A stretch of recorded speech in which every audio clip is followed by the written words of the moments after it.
Welcome to On This Day in Tudor History with me, Claire Ridgway. Now today, yet again, I'm taking back to the reign of Queen Elizabeth I.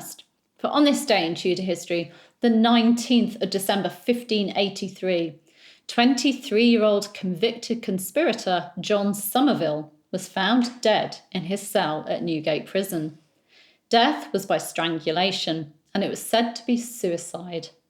His body was buried in Moorfields, and his head was put on display on London Bridge. Let me tell you more about Somerville, the conspiracy he was accused of being involved in, and his death. John Somerville was born in 1560 and was the son of John Somerville of Edston in Warwickshire and his wife Elizabeth Corbett. Somerville was educated at Hart Hall in Oxford.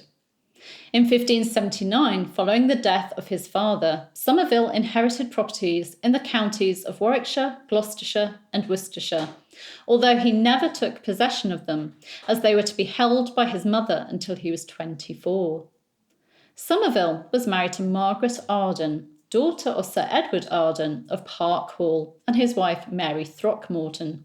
The couple had 2 daughters together. The Catholic Somerville was in ill health in October 1583 and had been bedridden, but he set out for London with the intention of shooting Queen Elizabeth I and killing her, a woman he described as a serpent and a viper.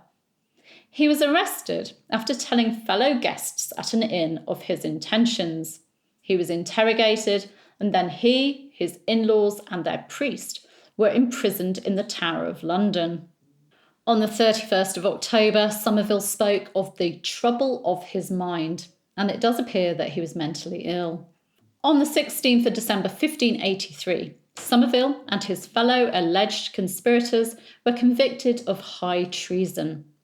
On the 19th of December, Somerville and his father-in-law Edward Arden were moved to Newgate Prison, and just hours after their transfer, Somerville was discovered dead in his cell. Although Catholics questioned whether he had committed suicide, with William Allen writing that common opinion was that the poor gentlemen were dispatched of purpose and appointment, and for prevention of the discovery of certain shameful practices about the condemnation of his father-in-law. It appears actually, though, that Somerville had been unstable. Allen also wrote of his possible distract of his wits and alienation of his mind. William Cecil, Elizabeth I's chief advisor, wrote of Somerville in his book The Execution of Justice in England, calling him a furious young man of Warwickshire, and explaining that, coming with a full intent to have killed Her Majesty, whose life God always have in his custody, the attempt not denied by the traitor himself but confessed, and that he was moved thereto in his wicked spirit by enticements of certain seditious and traitorous persons, his kinsmen and allies, and also by often reading of sundry seditious vile books lately published against Her Majesty. And his end was in desperation to strangle himself to death, an example of God's severity against such as presume to offer violence to his anointed.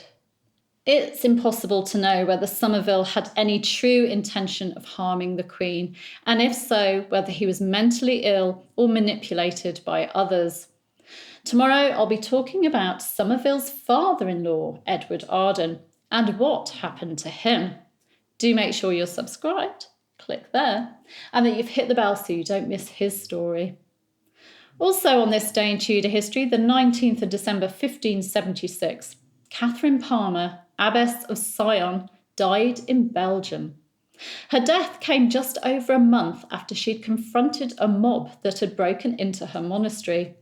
You can find out more about her, how her order had ended up settling in Belgium, and how her order is the only surviving pre-Reformation religious community in England today, in last year's video. The link to that is in the description. Thank you so much for joining me today. I do appreciate you watching. I'll see you very soon. Oh, and please do give me a like and leave a comment if you wish. See you soon. Bye-bye.